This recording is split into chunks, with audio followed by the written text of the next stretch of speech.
네, 첫 국회 교섭단체 대표 연설에 나선 장동혁 국민의힘 대표인데요. 약 50분가량 이어진 장 대표의 연설 가운데 민주당을 포함한 범 여권에서 여러 번 고성이 터져나왔습니다. 이재명 대통령은 본인 재판을 다 멈춰 세운 것도 모자라서 대장동 공범들에 대한 검찰 항소까지 포기시켰습니다. 더불어민주당 인사들이 통일교에서 돈을 받았다는 증언이 나왔는데도 민중기 특검은 공소시효가 다 될 때까지 덮고 뭉갰습니다. 국민의힘은 더불어민주당의 공천 뇌물 사건 역시 증거와 증언이 차고 넘치는데도 수사는 제자리입니다. 비리를 알고도 덮은 김현지 부속실장과 이재명 대통령, 민주당 지도부까지 모두 수사를 해야 하는 사건입니다. 항소 포기 특검, 민주당 통일교 게이트 특검, 민주당 공천 뇌물 특검, 3대 특검을 실시해야 합니다. 국민의힘은 3대 특검을 끝까지 관철시킬 것입니다. 저는 오늘 이재명 대통령에게 다시 한번 영수회담을 요청합니다. 지금은 이재명 자유와 정의가 강물처럼 흐르는 나라, 남북이 하나 되어 더 큰 미래로 웅비하는 나라, 제가 상상하는 대한민국의 미래입니다. 예. 긴 발언 동안에 민주당 진영에서 여러 번 고성이 터져 나왔는데 특히 3대 특검하자라고 했더니 신천지 특검이나 받아라. 그다음에 이 대통령에게 다시 한번 영수회담을 요청을 했는데 오라고 할 땐 안 오더니 뭐 이런 소리가 들렸습니다. 그리고 오늘 장동혁 대표가 제안한 것 중에 하나 눈길이 가는 것이요. 선거 연령을 16세로 하향하는 것을 제안을 했는데 보통 선거 연령 낮추는 것은 민주당 쪽에서 많이 하던 제안인데 장동혁 대표가 지금보다 더 낮추자 이런 제안을 했습니다. 조홍천 의원께 좀 여쭤볼게요. 이게 야당만 한다고 될 일은 아닌 것 같은데 장동혁 대표가 선거 연령 낮추자는 얘기를 이번에 왜 꺼냈을까요? 글쎄 조금 당황스럽네요. 그동안에 18세로 내리는 것도 민주당 쪽에서 강력하게 요구를 했었고 예. 진보정당 쪽에서 요구해서 몇 년간의 논의 끝에 겨우 됐는데 갑자기 16세로 하향하자. 전 세계적으로 봐도 오스트리아를 제외하고는 브라질, 아르헨티나, 니카라과, 에콰도르 이런 남미 쪽에 거기는 이제 조숙한 남미 쪽은 예. 아무래도 신체적으로 좀 조숙한 그런 나라들 위주로 돼 있어요.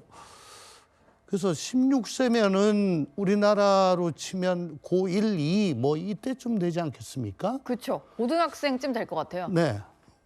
어떤 그 정치적 지향점이라든가 자기 자신의 그런 관점을 가지기 전 아닌가 하는 모르겠습니다. 예. 요즘 학생들이 어느 정도로 네. 생각을 정리를 하고 있는지 제가 직접 확인을 해본 바가 없어서.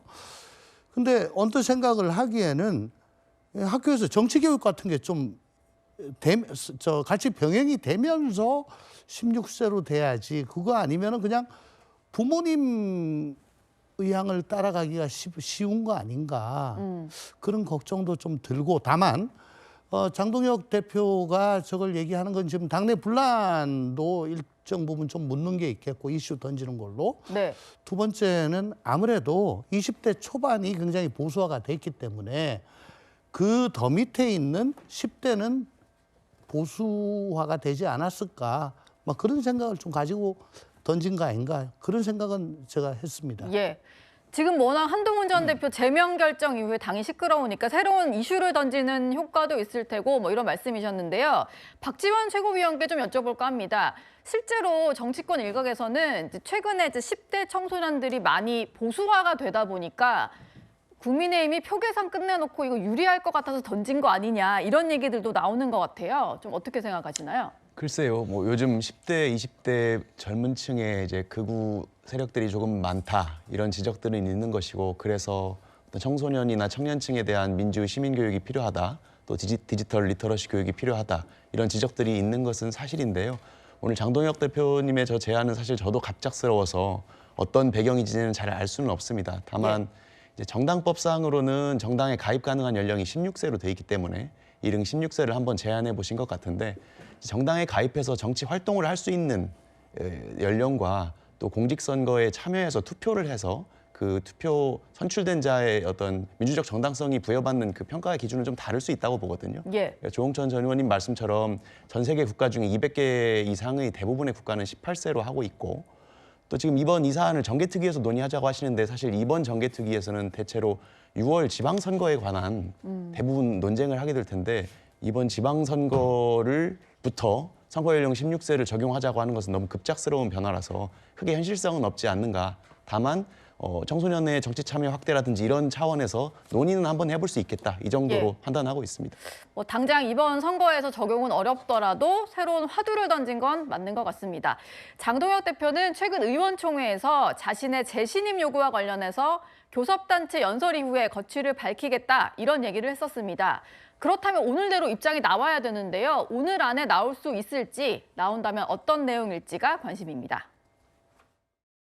전혀 지금 그 부분에 대해서는 대표님께서 어떤 일정을 잡고 계신 것은 없습니다. 오로지 대표님 생각에 달려 있는 것이고요. 대표님께서 결정하실 부분이라고 생각합니다. 지금은 지도부 누구도 대표님께서 어떤 선택을 하시고 어떤 결정을 하실지 알 수 없는 상황입니다. 박성훈 수석 대변인 얘기를 들어보면 오늘 안으로 얘기가 나올지 안 나올지 알 수가 없는 상황인 것 같은데요. 최수영 평론가님, 지금 재신임 투표를 해야 된다 말아야 된다 당내에서 말이 많잖아요. 네. 장동혁 대표는 어떤 선택을 할 거라고 보십니까? 저는 뭐 안 할 가능성이 있다고 봐요. 왜냐하면 하더라도 저는 하면은 오히려 장동혁 대표가 전 신임받을 가능성이 높아요. 왜냐하면 지금 국민의힘 당원수가 100만 명이 넘었는데 예. 제가 보기에 장동혁 대표 취임 이후에 굉장히 많이 확장됐거든요. 물론 지선 출마자들이 약간 끌어오는 것도 있겠지만 장 대표에 대해서 일단 당원 지지층들은 견고해요. 그렇기 때문에 하면 되는데 과연 하면 근데 오히려 재신임이 될 것이다. 그래, 된다고 봐요. 근데 과연 그게 그렇다고 해서 그건 정치적 재신임일 수는 있어도 과연 지금에 있는 당내 혼란과 이런 분열들을 극복해내는 데 동력이 될 것인가? 전 그렇지는 않다고 보고 예. 오히려 지금 과감한 중원 확장이라든가 그런 스윙 전략을 통해서 내가 과거의 장동혁이 아니고 이제 우리 국민의힘이 과거에 머무르지 않는다는 그런 시그널과 신호를 오히려 그게 주는 게 중요하고 그걸 통해서 지금 분열된 당을 추스르는 게 좀 급한 거지 나를 재신임만 해달라? 근데 그거는 과거 노태우 대통령이 중간 평가를 한번 하겠다고 공약했지만 실제로 하지 않았던 건데 예. 굳이 당원 단계도 없는 걸 가지고 실제 효능도 없을 텐데 그걸 가지고 돌파하기보다는 오히려 과감한 스윙 전략 그게 저는 당원과 지금 의원들이 오히려 요구하고 있는 것이라고 봐요. 예, 사실 교섭단체 대표 연설에서 여러 가지 제안을 던졌기 때문에 그 이후로는 뭔가 제명과 관련해서는 얘기를 하지 않지 않을까 이런 관측이 좀 우세한 것 같습니다. 뭐 그런데 재신임 투표뿐만이 아니라요. 장동혁 대표에게 답변을 요구하고 있는 사람이 또 한 명 더 있습니다. 어제 귀국한 전한길 전 강사인데요. 본인이 이제 맞는 것 같지는 않고 어쨌든 이제 본인과 가까운 진영에서 만든 계엄과 관련된 다큐멘터리 영화를 좀 보러 와라. 그리고 윤석열을 버리면 우리도 장동혁을 버릴 수밖에 없다. 이런 얘기를 하고 있습니다. 김진욱 특보께 좀 여쭤볼게요. 영화를 관람하길 바란다라고 얘기했는데 당에서는 별 반응이 없긴 하거든요. 아마 저 얘기에 답을 하긴 해야 될 겁니다. 지금 전한길 씨가 입국하자마자 장동혁 대표에게 전당대회 청구서를 내밀고 있는 형국 아닙니까? 우리가 지지해서 당신이 당선됐다. 그러니 당신이 우리와 함께 갈 것인지 아니면 따로 갈 것인지 이제 그걸 다시 한번 묻겠다라고 얘기하는 것이고 예. 지금 전한길 씨가 얘기하고 있는 영화가 12.3 그날이라는 영화라고 해요. 네. 계엄 그날인데 그 자리에서 사실상 전한길 씨가 얘기하는 것은 윤석열 전 대통령의 비상계엄은 정당했다라는 부분을 다시 한번 장동혁 대표가 확인해달라. 이런 얘기 아닙니까? 그 얘기죠. 예. 그런데 지금 장동혁 대표 입장에서는 얼마 전에 고성국 씨가 시사평론가 고성국 씨가 그 국민의힘 당사에 전두환, 윤석열 사진을 걸자라고 요구한 것에 이어서 전한길 씨마저도 12.3 비상계엄에 대한 그 명확한 입장을 요구한다면 장동혁 대표가 좀 크게 좀 전환의 시기를 마저 보려고 했던 노력들, 예를 들면 당명을 바꾼다든지 아니면은 뭐 윤석열 전 대통령의 판결을 근거로 해가지고 뭐 윤석열 대통령하고 일정하게 선을 긋고 또 그 어떤 진영을 확장시켜 나가려고 하는 이런 노력들이 네. 과연 제대로 뜻한 대로 이루어질 수 있을까라는 데에서 좀 상당히 큰 암초를 만난 거 아니냐 이렇게 평가할 수 있을 것 같습니다. 예. 사실 이게 답변을 할 문제인지는 모르긴 하겠습니다만 고성국 씨가 주장했던 것에 대해서는 당은 분명히 검토하고 있지 않다 이렇게 선을 그었었는데요. 조응천 의원님 보시기에는 영화를 볼지 말지 좀 답변을 해야 된다고 생각하시나요? 글쎄요. 저기에 대해서 뭐 굳이 답변을 하는 게 전한길 씨의 몸값을 키워주는 거 아닐까요? 그냥 무시해버리는 거, 무시 예. 전략. 뭐 그 정도가 적절할 걸로 보여집니다. 예. 내 영화 관람해라. 공당의 대표한테. 무슨 자격으로 얘기를 하는 겁니까? 당신 나한테 부채 있다. 그러니까 빚 갚아라. 네. 그런 거잖아요. 근데 그걸 빚이 있다고 뭐 국민들이 그걸 인정을 해줄까요? 전 그냥 무시하는 게 맞다라고 생각을 합니다. 예. 한동훈 전 대표와 관련된 제명 후폭풍은 여전히 당에서 이어지고 있는데요. 특히 의총에서의 설전을 두고 계속 시끄러운 상황입니다. 이제 내가 나오면서 정성국 의원한테 얘기 좀 합시다. 그랬더니 뭐 엄청나게 고압적인 자세로 이 사람을 이제 제가 앉아 있는 쪽으로 걸어 나오면서 갑자기 저를 향해서 손가락질을 딱 하면서 야 임마 너 나와 이러더라고요. 국회의원이 아니라고 그렇게 모욕적인 언사를 그것도 저보다 나이 어린 그런 고압적이고 아나무인 그리고 반말을 들어가면서 본인이 먼저 도발을 해놓고 기자들 앞에서 본인이 모욕을 당했다고 하는 걸 보면서 야 저분은 정치를 어떻게 해왔고 어떻게 한 분인지 도저히 이해가 안 되더라고요.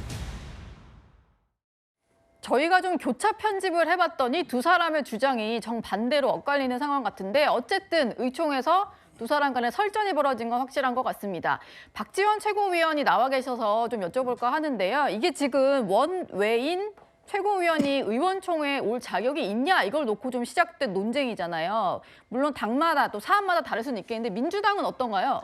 이게 무슨 정해진 건 아니지만 이제 예. 기본적으로 의총이라는 게 의원총회니까 국회의원들이 들어가는 것은 당연한데 이제 원내 최고위원이 갔다고 했을 때 제가 봤을 때는 뭐 가는 게 맞냐 틀리냐의 문제가 아니고 사실 제가 가령 민주당 의원총회에 있어서 간다고 하면 분위기가 좋고 가령 의원들이 가령 이거는 원회니까 잠깐 나가줬으면 좋겠다라든지 좋게 말할 수도 있는 문제인데 그렇죠. 지금 워낙 당내 그 개파 갈등이나 내홍이 심하기 때문에 이제 말이 날선 공방이 오가게 되는 것이죠. 그래서 그러면서 지금 어떻게 보면 친한계와 현재 당권파 간의 갈등이 그냥 격화되는 한 장면이라고 생각하고 사실 국민의힘 내부에서는 이미 선례가 있다 이런 걸 얘기하고 있는데 이런 걸 따지는 것 자체가 사실은 이게 뭐 논리를 갖다 붙이는 게 나름인 것이지 뭐 의원총회에 원내 최고위원이 참석할 수 있느냐 없느냐를 가지고 이게 맞다 틀리다 시시비비를 따질 문제는 아닌 것 같습니다. 예.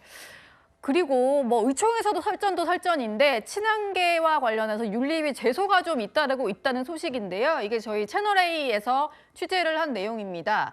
대표적인 친한계 의원이라고 할 수 있는 배현진, 정성국 의원과 관련된 얘기인데 배현진 의원 같은 경우는 지금 서울시당 위원장도 함께 하고 있거든요. 그런데 원외에서는 뭔가 성명서에 한동훈 전 대표와 관련된 것에 연서명을 하도록 반복적으로 강요했다. 이런 이유로 윤리위 제소 건이 접수가 됐다고 하고요. 정성국 의원에 대해서도 일단 원외 당협위원장들이 모여서 사퇴하라라는 얘기를 했었는데 윤리위에 또 제소할지 논의를 해보겠다고 합니다.